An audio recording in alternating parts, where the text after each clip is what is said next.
Total incidences for you guys, for your district, was 651 in July. That was for the month of July. So 33 fire alarms, 77 were service alarms, and 541 were medical emergencies.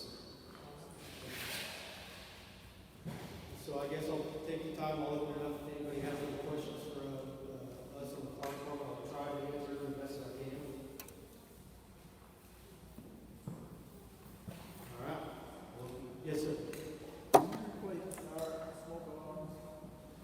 I can say that one more time. Do you replace smoke alarms? Smoke alarms.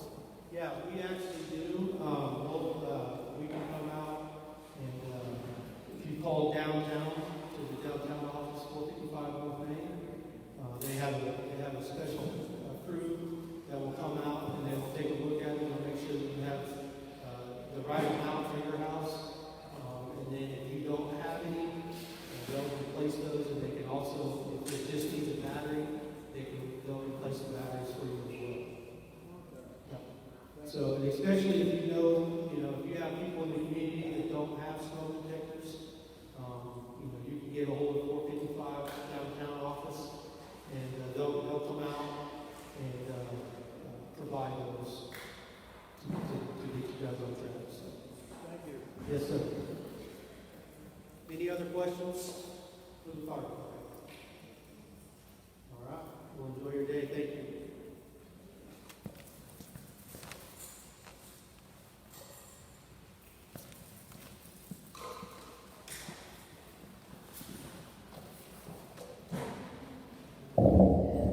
Thanks to our fire department for their report. Next, we have a special guest here in town, all the way from Langston, Oklahoma. We have the athletic director of Langston University, Dr. Danita Rogers, here to greet us. And for a short moment, as she heads out to get ready for this afternoon's game.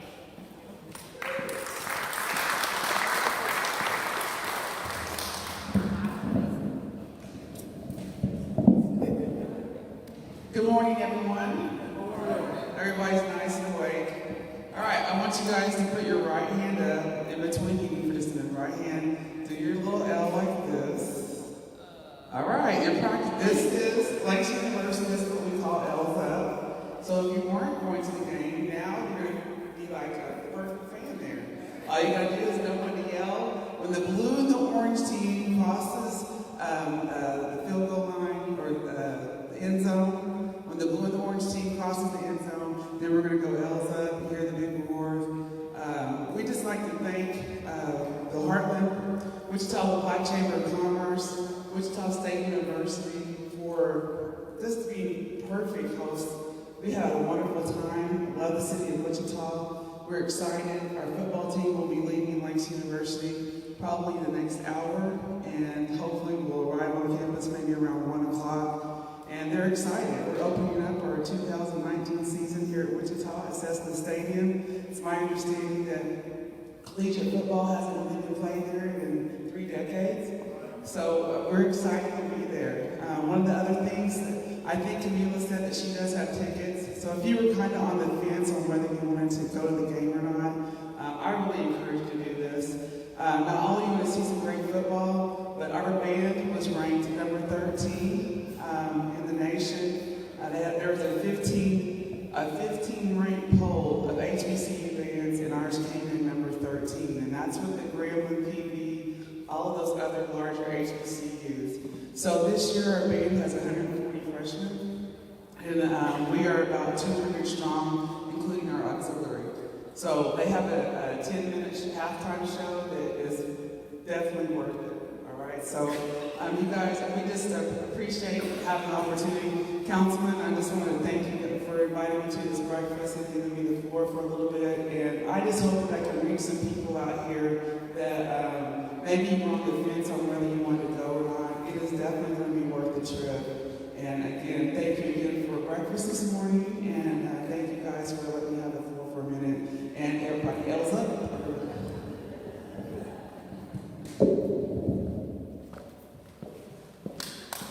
Thank you.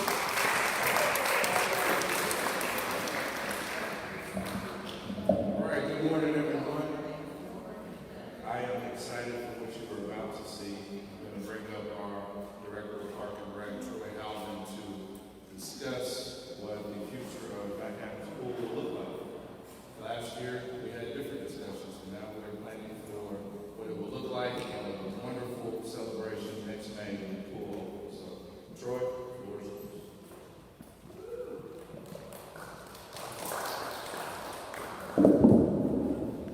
So first, a couple of things that I wanted to go over. First of all, as you all know, Larry, the legend, has now retired. You wouldn't know that because he's here. But just a quick update, we are trying to find a replacement for him. We actually have finalists coming in this week. We're doing finalist interviews for him. So we have 3 folks that are interviewing. And, Doctor, before you leave, Dr. Rogers. Athletic Director Rogers. Thank you very much for coming. I will be there. But as somebody who supports athletics, I'm the Parks and Recreation Director. I'm so excited to have this happen in our great city and have folks like you guys come and entertain us with some great football. I really appreciate it. All my friends that I've been talking about really appreciate it. This has been a big buzz for the whole city. You guys are awesome. Thank you for coming.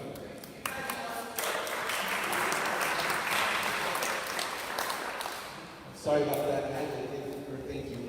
But Larry, his replacement is somebody that we've been working on the past couple of weeks, trying to get those interviews done this coming week. So we have 3 folks coming in, and we'll go through those interview process and hopefully have a finalist selected in the next week or 2. And then it'll probably start a couple of weeks after that. So the 3 candidates we have are very good candidates. We'll see how they interview, but hopefully they'll be able to fill his shoes a little bit. We'll see how that works out.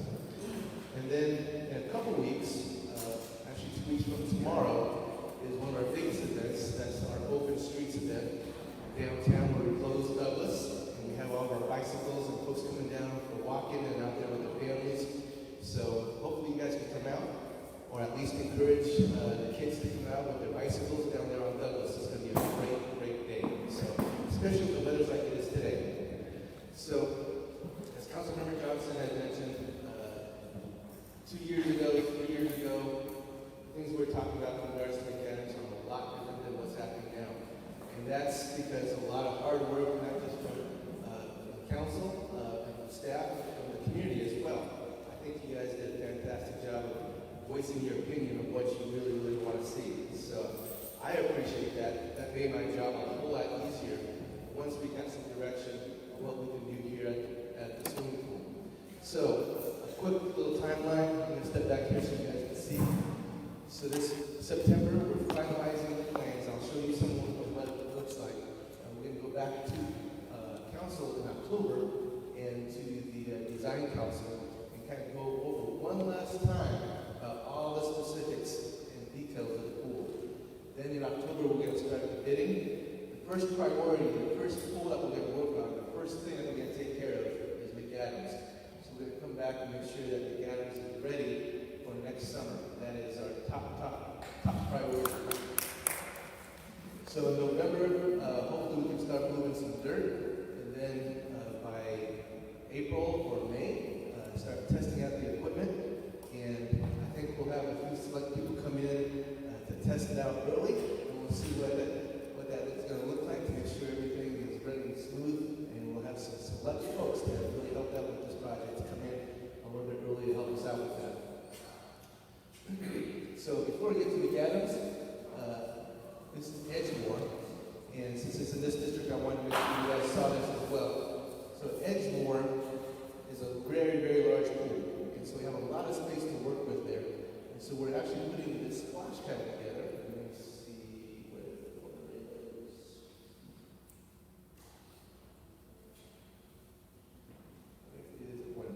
Well, I'll just use my fingers. So this blue area is a nice long stream, and if you remember what Edgemoor looks like, it's a 50-meter pool, so it's very long. And so we're going to have a nice winding little path of water going through there, and some other splash features that are going to be spraying. This is going to be close to $800,000, $900,000 worth of play area with water and some shade. So it's going to look a lot different than what it looks like right now. One of the big things that we have to do is we got to fill in all the old pool, and then as we start adding all this new stuff. pretty excited about this. It's going to be really kind of a premier, top-of-the-line splash pad. You're not going to see this anywhere else in Kansas. You probably won't see this anywhere else in the country. So this is going to be a lot of fun. These are some of the elements that's going to be there. So at the very top, we're going to have these nice lounging hammocks, then some of the driveway area to climb on for the kids, some really cool shade structures, and then all these splash features that are going to be spraying onto the surface. So pretty excited about that. McAdams. So the goal with McAdams was to really focus on the infrastructure. We have equipment here that's back from the 60s. Has this old filtration system that is very, very inefficient, very, very difficult to manage. And so that was the first thing that we wanted to take care of and make sure that it's going to be operating again for the next 30 years. So we wanted to make sure we put some high-end equipment, so the filtration system, the disinfectant system, the controller, all these things are going to be state-of-the-art to make sure that the water stays nice and clean, and it's going to be lasting for a long, long time. So on top of all that, we're changing this in regards to a lap pool. There's going to be actually some zero-depth entry in here, and some spray features, and then also some slides that's going to be going here as well. So the new slide is going to be pretty tall. I think it's going to be roughly around 18 feet. And we did that strategically because anything over 19 feet takes a special permit from the state. So we're 1 foot short of that, so we don't have to worry about some of the state regulations. Because if we go through that, then there's a whole lot of other things that we've got to incorporate into it, and that would take money away from the things that we really want to do. So here's what some of the play elements are going to look like. This really cool slide that you come down. It's an eagle, and you come in out the other side, and that's going to slide right into the pool. Some of these other splash features are going to be in the shallow end of the pool where the zero depth is, and so you can really splash around, play around, but then you can go a little bit into the deeper end. So one of the things that we talked about was adding some color, adding some dimension into the pool. So here you can see that actually in the pool structure where there's the zero depth entry and some areas, you can actually see how this is going to look. So that those areas will be really focused for the kids to play. We still have the diving board, and we have this little climbing area. And then right over here, at the very bottom, we have some canvas material that we're covered over it so we can have some shade. So we worked with the artists and found some ways to make sure that we can add some shade using those structures, but adding some color. And also we're adding some lighting from the old light posts. And so when you drive by from the freeway, you'll be able to see that. It's going to look really kind of cool. All right, so one of the things that we broke down was the front gate. And what we have right now is a pretty ugly, just a chain link, ugly type of gate. So we wanted to do something that is welcoming, something that's going to be a little bit more interesting, so you know it, you're at the pool. But instead of swinging, these gates are going to roll. They're going to roll open. So they're going to split in the middle, and then they're going to roll open either left or right. And the reason why we did that was because this artwork is going to be so cool, you're going to want to see it all the time. If it was to roll open, if it was to swing open, you'd only see it when it's closed. So these are little details that we spent a lot of time working with the artist and working with the engineer and architect to make sure that we can highlight some of the cool things from the neighborhood in this artwork.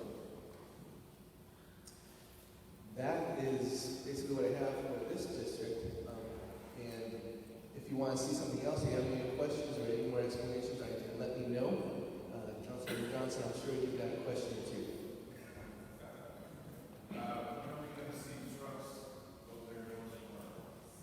All right, so at the very first, I think I showed this slide. All right, so some of the big things that are happening right now, we're finalizing the plans. Actually, we are going out, we put the request out last week for bidders to bid on this project. So we have a pre-bid meeting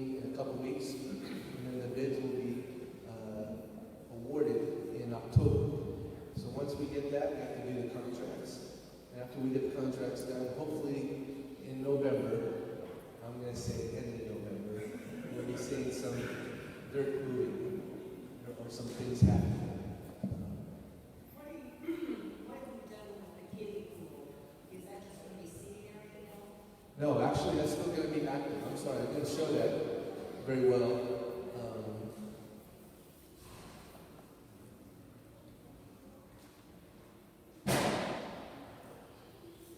Actually, this one. All right, so on the very top right, you can see the 4 colored panels. All right, that's going to provide shade, and we're going to have that splash element in the kiddie pool. So that's going to still be there. It's not going to look the same. It's going to actually have some splash elements to that as well. Thanks for bringing that up. I can look that up. What is the timeline for? Again, we want to get that done by next year. That was one of the ones that has been delayed for a long, long time, and we wanted to get that done. So that's one of our priorities. So that's number 2 on our priority list. So a little bit of a broader scope of what I want to explain is we're going through 2 phases. One phase is this winter and spring, and we're going to try to renovate the 3 pools that we have and renovate the 3 splash pads that we have, especially the ones that have been empty for a while. So obviously, it's one of those. And if we have some lagging in the construction, we'll continue doing that through the summer. And then we'll be operating the other 3 swimming pools and the other splash pads. I'm sorry, let me back up a little. We'll be operating the other 3 swimming pools. They'll be ready for renovation on phase 2. So the following year, we'll be doing the other 3 swimming pools and the other new 3 splash pads that we have. So it's a 2-year project to get everything done. But these 2 projects are going to be first on our list. Are you going to put up signage at the other pools before they're done to say go to McAdams?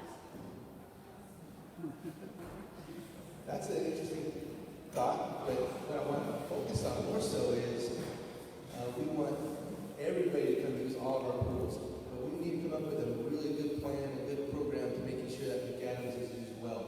So our staff is going to be spending some time this spring. We're going to go visit with some of the preschools, with some of the daycares, some of the summer camps all over the city, so we can make sure those guys know that next summer McAdams is available for them to use. Also, McAdams is going to also be available to use for rentals after hours. So our normal hours are going to stay open until I think 6 o'clock or 7 o'clock. We have 7 to 9 available for rentals. So a lot of you folks with your families, you get home from work, grab a quick bite to eat. We are encouraging people to come in the early evening, come cool down, have a good time at the swimming pool because the pool is going to stay open until I think it's 7 o'clock. I have to double check on that. But I know we extended the hours into the evening. I think it's 7 o'clock that we're going to stay open until.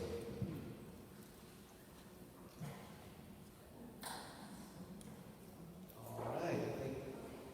Mr. Hoffman, before you finish, I want to make sure everyone knows that he's worked well with the police department and other projects, and he's working really well with us now. We have a really good communication chain going. So when all the trucks are out here, we have all the heavy equipment, a lot of expensive equipment, as far as steps and things along those lines. We work hand in hand to be able to keep track and keep monitoring that. And also at the same time, as that pool opens up, we'll be working with the community to start projects with the police department and youth type things so that we're able to interact with this local also. So we'll have swim lessons in the morning as well. So we need to get a lot of kids involved in our swimming lessons. So whatever it takes, however we're going to do that, we're going to find a way to make that happen. We're working with the Wichita Parks Foundation to get out the words and collect some money for scholarships. So we want to make sure that anybody who has an interest, no matter what the barriers are, that we get people coming in and take swim lessons. That's very critical for this pool to stay open and operating for a long, long, long time. All right, Councilman Johnson, I think they're happy. No.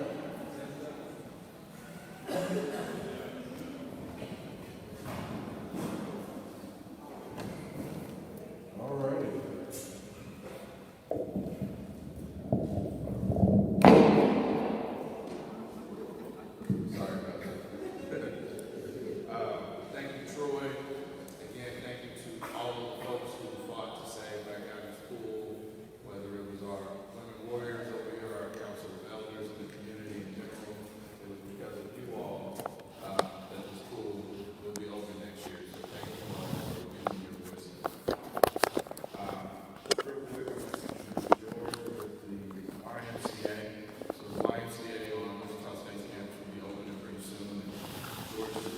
the show.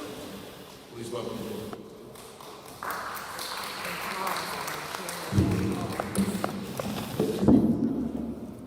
Thank you, Councilman Johnson, for inviting me out today. I had the opportunity earlier this week to meet the councilman over at Atwater, and as he mentioned, I'm going to be opening the new YMCA on the WSU campus. That facility actually will be open as a general YMCA and to the students at WSU. It's an exciting opportunity and unique, actually, opportunity for Wichita. There isn't another facility like it in the country, so we're kind of embarking on territory that maybe will be cutting edge and opportunities to embrace the community along with the campus and the YMCA and how that all works. So I'm excited to be here taking on this project. I have about 17 years of experience in the YMCA. I've lived in the Wichita area for the last 4 years. I've opened a facility, health and wellness facility here in town. And my wife works for the Y as well, so we have strong roots in the Y. I'm just very excited about the opportunity. I just wanted to come out this morning real quickly just to introduce myself. I've been actually on this project for less than 4 weeks, so I'm just kind of getting my feet wet, but definitely want to get out in the community and start to talk about how the YMCA can come in and be a part of just helping in whatever way we can. So thank you for the time this morning. Does anybody have any questions about the facility or anything I might be able to answer this morning? Yes. Good question. Actually, my second day on the job, we were talking on campus parking, and we started to talk about what that might look like. So on the campus itself, we will have parking that's dedicated around the facility. That will be for YMCA members that are coming onto the facility. So as we sit here today, and this could be fluid in terms of how things work when we first open, we will, between 7 and 5 a.m., or 7 a.m. and 5 p.m., it will be designated for YMCA members. And then like general population or parking on the campus outside of those hours, any parking will be open to anybody at that point. So it's going to, we know that each semester is going to be an education process to make sure that that lot stays clear for YMCA members, and how we continue to kind of monitor that and police that will be something that we have to do.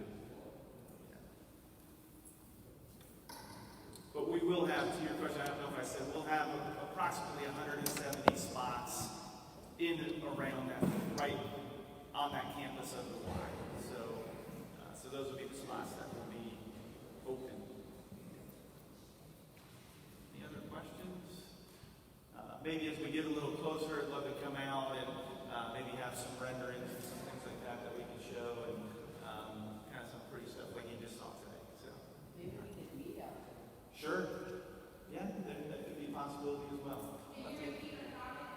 I'm sorry, what? What question? Oh yeah, she asked if maybe we could meet out there and do a walk. So here's the plan. So January 2020, we know the building will be opening.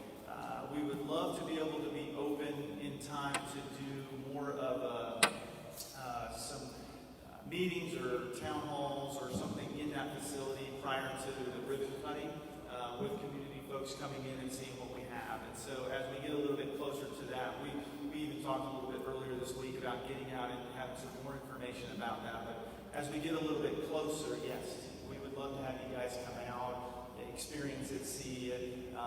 We don't have all drywall up, and it's not we don't have an AC yet. But as we get closer, probably by that time it'll be heat. So yeah, once we get all the glass in the building and we can get it kind of climate controlled, we can start to do some of the finishes and things like that, and it'll look a little bit, you can see a little more what's happening.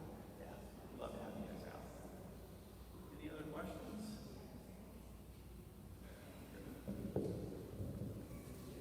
Thank you. I appreciate it.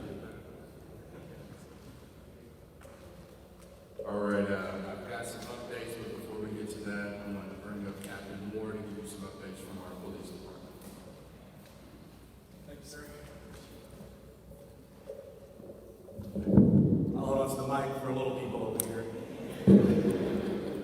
My name is Captain Lem Moore. For those of you that don't know me, I'm the Bureau Commander. And what a commander is pretty much the person that's in charge of Patrol North over at 21st and Hillside. I have 103 officers, personnel that I'm responsible for in providing the best public safety services for you all in our community. If you have any kind of issues, if you have any complaints, if you have any compliments, please direct those to me so that I'm able to get them taken care of and placed in the appropriate area. I have some crime stats I'm going to go over here in a minute, but I also want to throw out, I like to have my finger on the pulse of what's going on in our community. And so you have the City League, little Junior League football that's taking place at some of the parks around town. Please make sure you go by and visit, get to know people. If you have neighborhood watch associations, get out there, show your faces, maybe have some flyers, or even set up a table of some sort so that you can get that information out to the people. Because there are a lot of people. I'm about to leave here, go up to Grove Park, and I'll be there until 3 o'clock this afternoon, shaking hands and introducing myself to people and speaking to them. So I suggest that if you are able, if you have time, get out and meet people. You have the park over here, right at McAdams here. There's some games there going on there. And then Evergreen, there's I know that's District 6, but there's some games going on over in that area also. But later on this afternoon at Cessna Stadium, there's a football game going on. Langston against McPherson. It's supposed to be pretty big. Got some people showing some signs out there. It's supposed to be a pretty big event, so you can get out there this afternoon and enjoy yourselves, be a part of the community. All right, for the crime stats for our bureau, we're looking really good. As far as crime that takes place, the number one crime that we have going on is theft. We have a lot of shoplifts, a lot of thefts taking place out of vehicles. I don't know if you've seen the news lately, but they've been advertising a lot of promotionals on, hey, keep things out of your vehicles, take them inside of your house. Don't assume that you're going to be okay because there are a lot of crimes taking place. As far as our persons crimes, meaning crimes against individuals, we're looking really good this year. I actually stopped bragging about it at meetings because I changed myself at the last one. A crime happened right after. But I'm going to start off with homicides. Homicides for the year, we have 4. All right, we have 4 of those, and the average for the past 3 years is 6. So we're below the average this time of year, which is fantastic. Last year total for 2018 we had 5, so we're 1 below that. And I keep praying, and we're trying to be very diligent in getting the word out and hoping the community stays safe. But out of those 5 we had last year, there were over 40 that took place in our entire city. So I always like to go out and let people know the myth, the stereotypes of the North community being the most violent part of the community is not true, because the proof is in the stats. We're able to show that. As far as the rapes for the North Bureau, we've had 67 this year.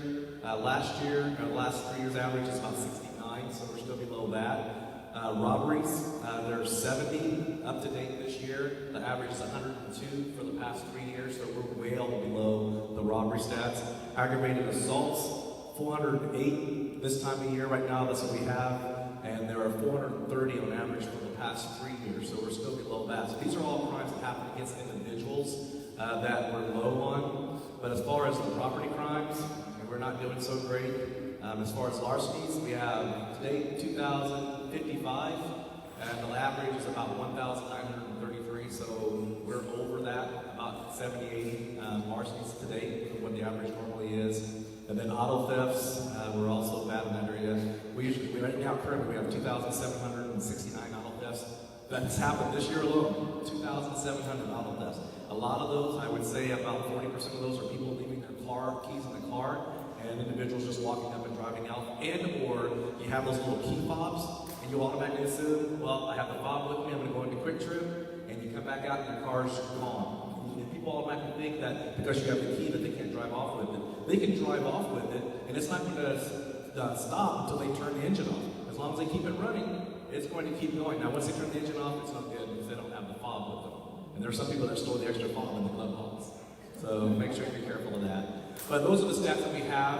As I said, my name is Captain Lem Moore. I'm pretty friendly. If you have community events, please get a hold of me at Patrol North. My face is on the website. Click on my email address. Send me an email. Let me know when you're having a community event. If I can't make it, then I'll make sure one of my personnel are there to greet you all. Thank you.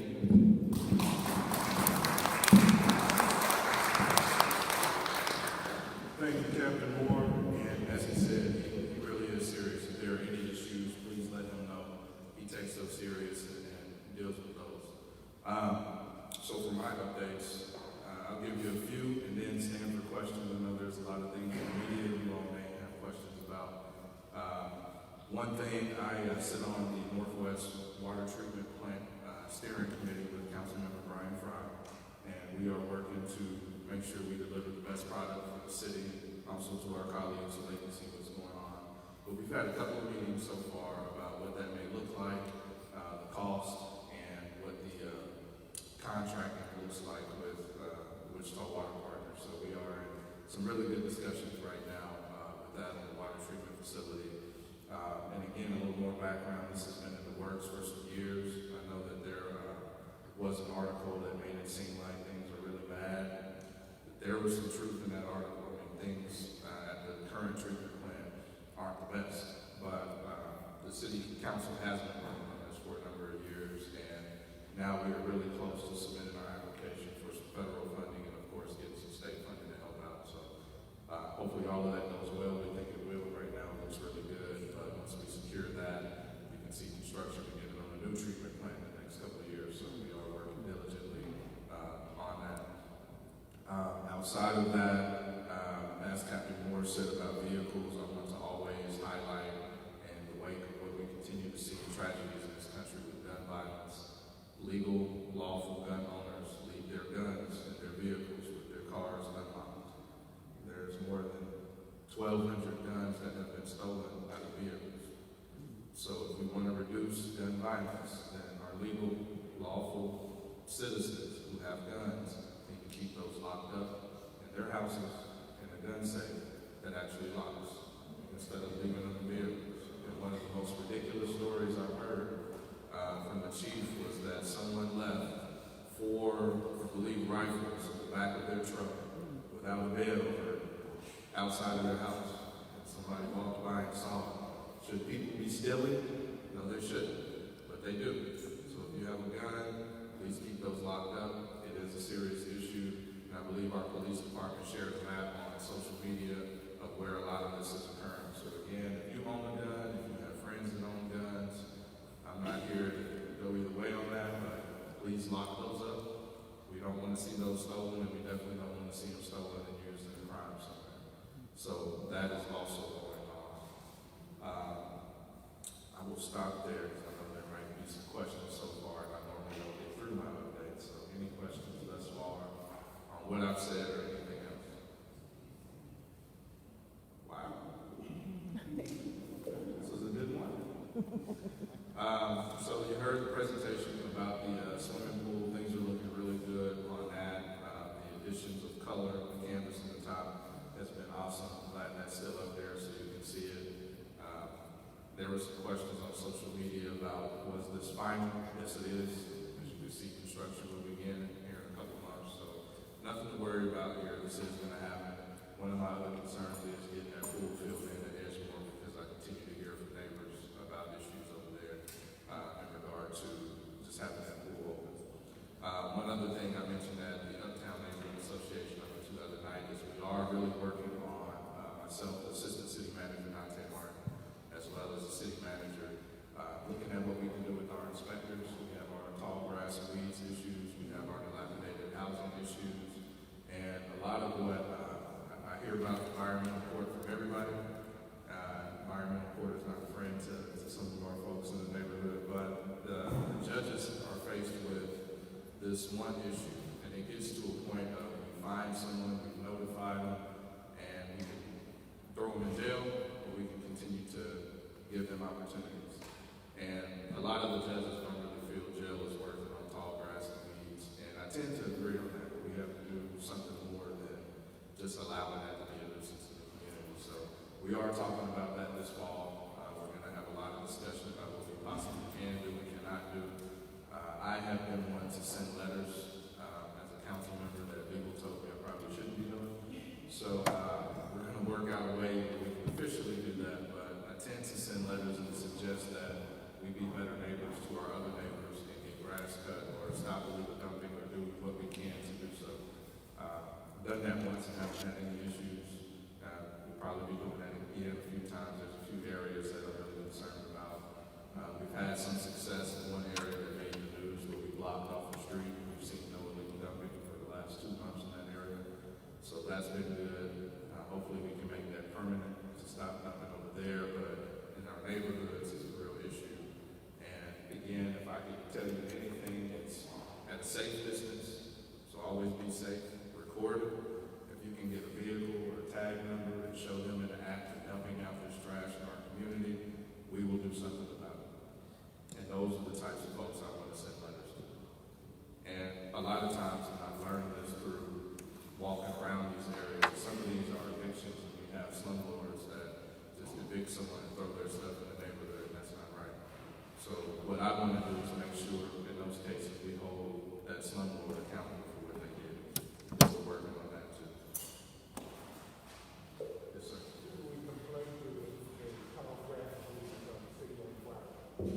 When tall grass and weeds from city-owned property, we complain to. So my email address is bjjohnson@wichita.gov, and I will make sure that we get on that in those cases.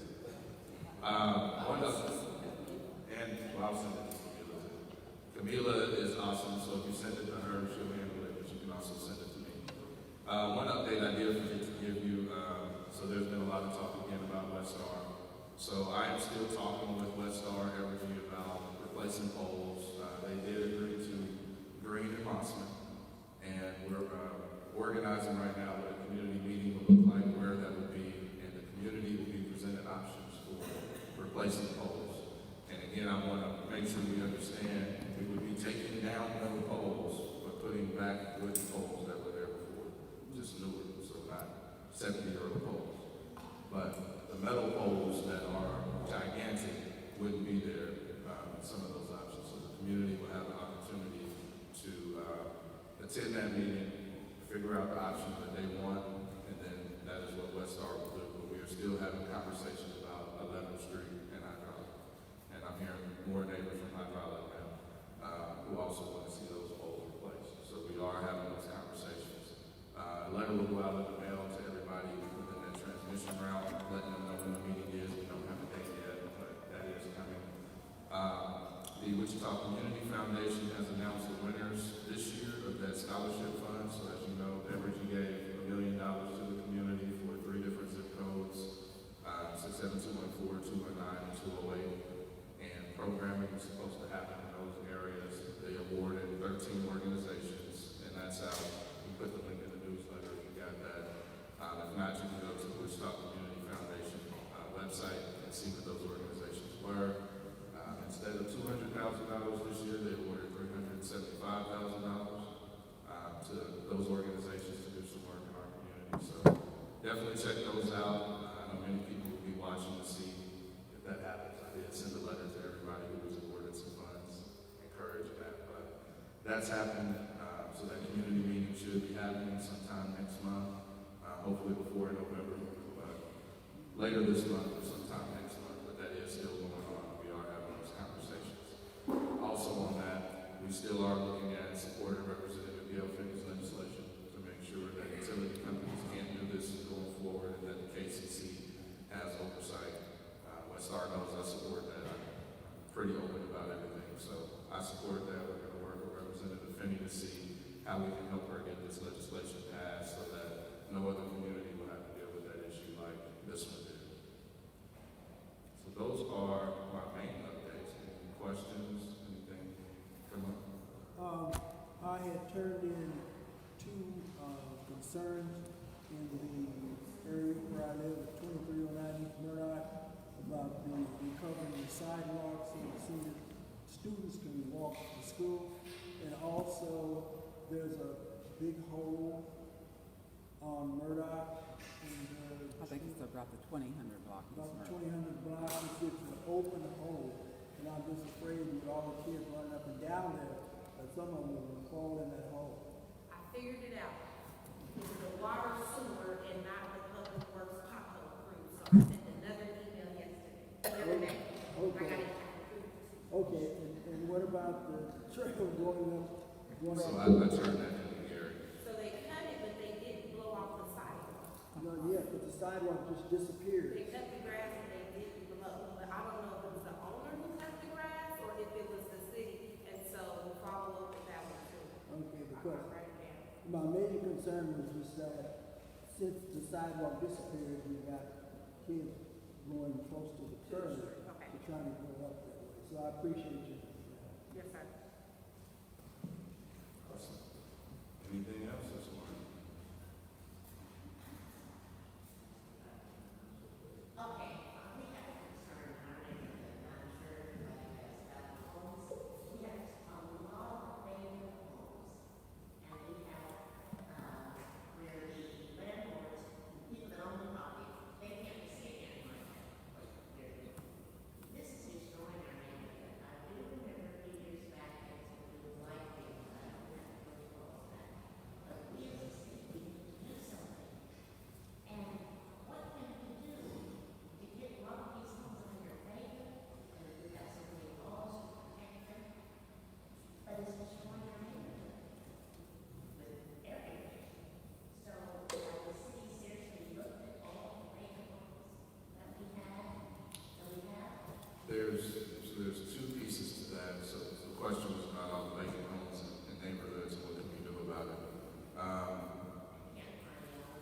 I know that we care about that and are trying to find owners, but we tend to defer, in my mind, a little too much sometimes what the state will or won't do, rather than just push it and then risking a lawsuit, because we get sued all the time by a lot of people. So to me, it's just another lawsuit. But if we push forward, maybe that makes some of the state move. The other part, though, was what ended up happening with that light bill all came down to language as I was looking through that. Because I received hundreds of emails and documents going back to, I think, Lavonta may have started looking at that in 2008. So I got messages going back to 2008.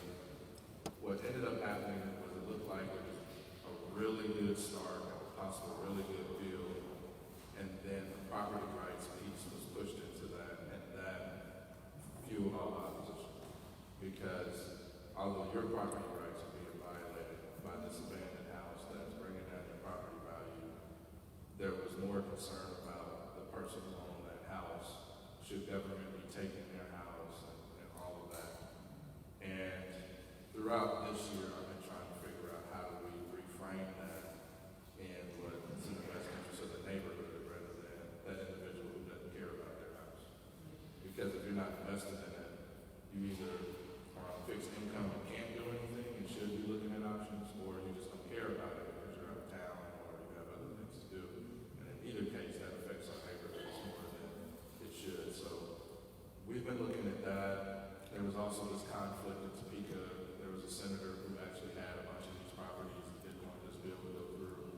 And I don't think that senator is a senator anymore. So what I wanted to do was reach out to Representative Finney and Senator Falsado, and maybe a couple of Republican representatives I know, and see if we could just have a conversation about what could we do to push through that and then speed the process up. Because one thing I really don't like that I've seen is if someone's delinquent on taxes for 2 years and then the third year comes and then they pay that last year and then they get another extension. That's not right for our neighborhood. So we'll be having that conversation about what we can do, what we think can get passed. I will say more than likely it won't be a perfect bill if it does go through, but it's something that we can build upon. And that's really what we need as a city to be able to do more. There's other things coming down the pipeline that we haven't defined yet, like the land bank. What does that look like? Can the land bank take that property? All of that is discussions we have to have in much deeper detail. But my concern is both dealing with that, but also making sure we don't take away from our community as well with those tools. So it's a delicate balance. Mr. Barnes.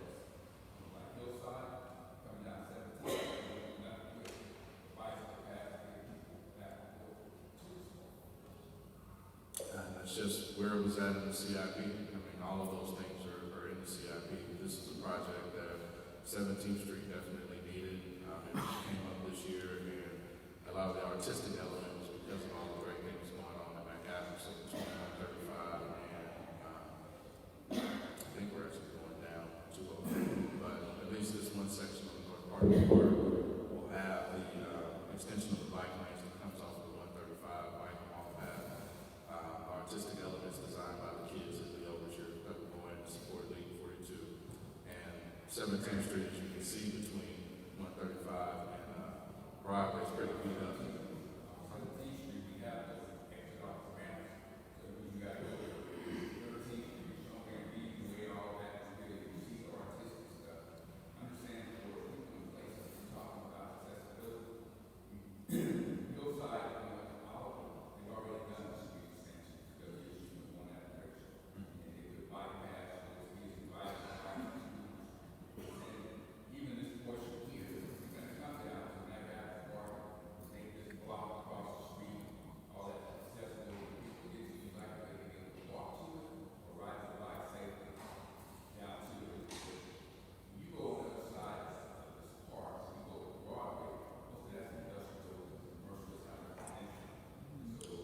Yeah, so as we upgrade infrastructure, I mean, it's going to happen everywhere. There's going to be areas that some people don't care about. Like, it seems like you don't care much about this industrial park. There's areas where there's neighborhood stuff.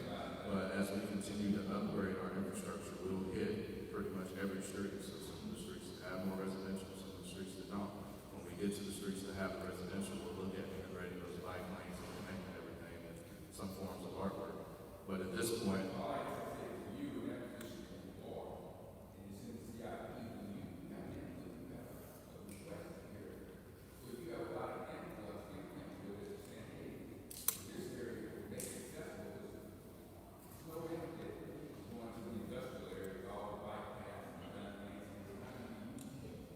you're absolutely right. I could push off various neighborhood projects, and I could push off other projects that have been pushed off for 10 or 15 years. I could do that. What I'm trying to do is honor what folks have wanted. So Douglas Design District, we've been pushed off from 2009 to 2019. It's 10 years. And actually, it'll be 11, but that won't start until 2021. I could push off that $6 million project and do that again, but I'm not. I'm going to honor what's coming up and make sure that as we get more increases in funding and infrastructure, as we said with the budget, we're going from putting in $1 billion for roads to over the next 10 years, we'll be putting in $13 to $15 million to get into our neighborhood roads and our arterials. That's a lot of money. That's a lot of roads that can improve and make things more vibrant and more walkable.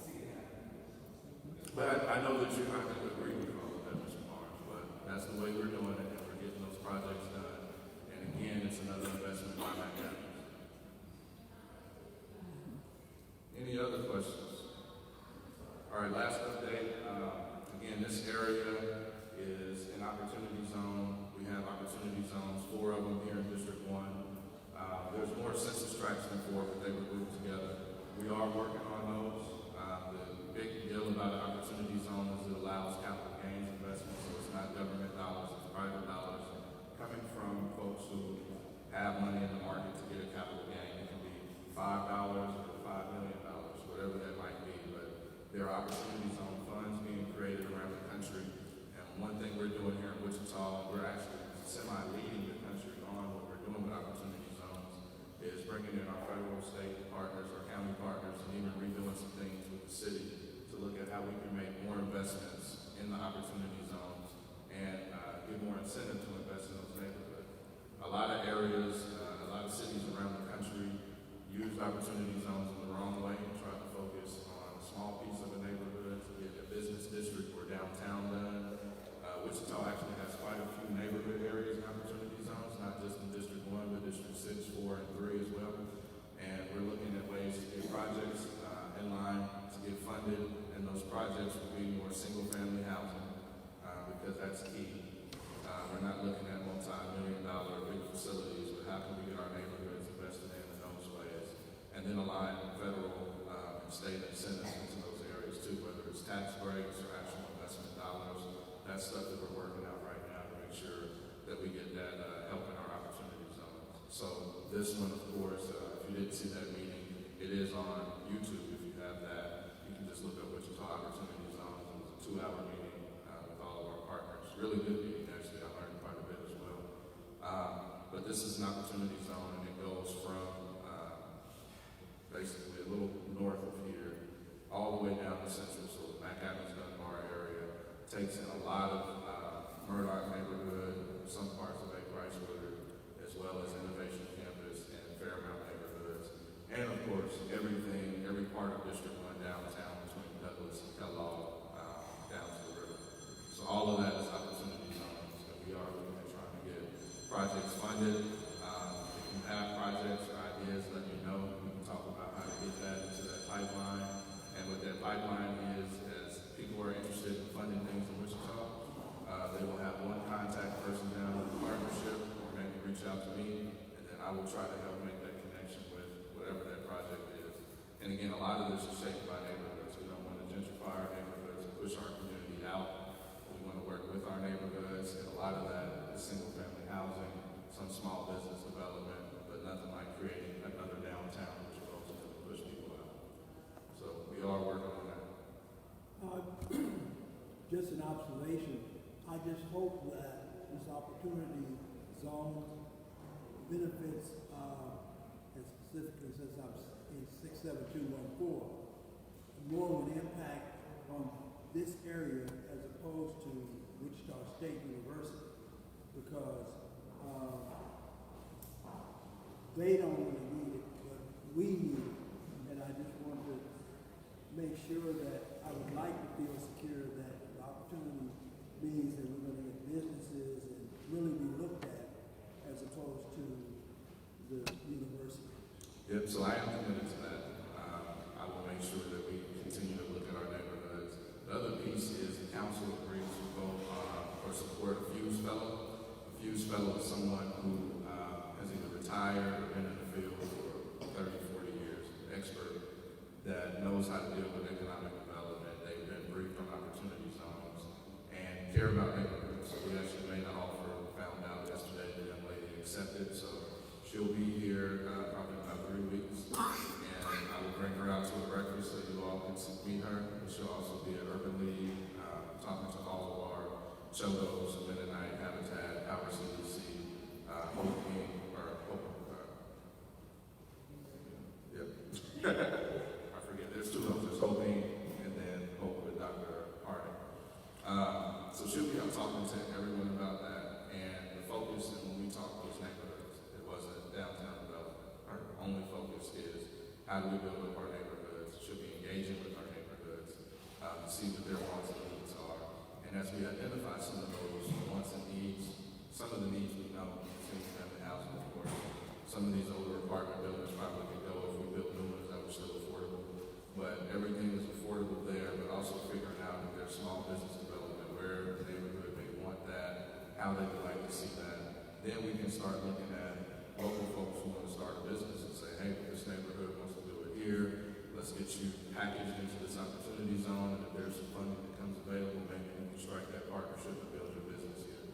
So it'll be something that will have a lot of neighborhood involvement. We don't want to just do things without talking to the neighbors. Thank you.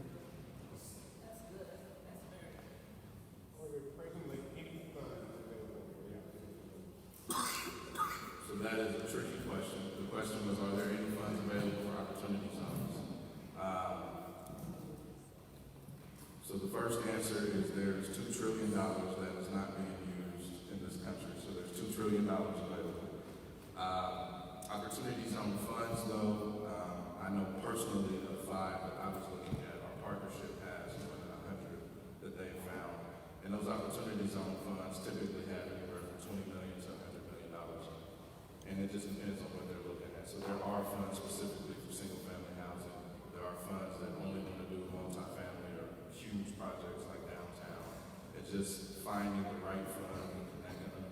And hopefully we find some wealthy folks who care a lot about neighborhoods. There's an NFL player who left the NFL, put $20 million in the fund and only cares about neighborhoods. And so I have that contact information to be reaching out to them. But there's money out there. It's just really marketing to those folks. And as we identify funds, we reach out to them and share our information. One thing that I would like to see and we're working on is having more So right now, if you look at our opportunity zone perspectives, you'll see our zones. You'll see one key project. So in I think zone 4, you'll see the Dunbar Theater, and that's it. But there's also 8 more projects in that area that aren't listed. So my hope is that we'll get those listed on there so we at least see a detailed diagram and then a little bit about what it is and how it will impact the community. Hopefully that gets people in to see, okay, this is how we can change this area. And a lot of the opportunities on the fund, of course, because it's targeted to folks that have means, is built off of profit. So they'll look at how can we not only invest in this area, but make something back. Because the key piece of it is any profit that they make out of an opportunity zone fund investment is tax-free. And tax-free is a big deal to them. So if you made, in that area, $8 million, and you have to pay 0% taxes on it, that's a big deal for a lot of folks. Any other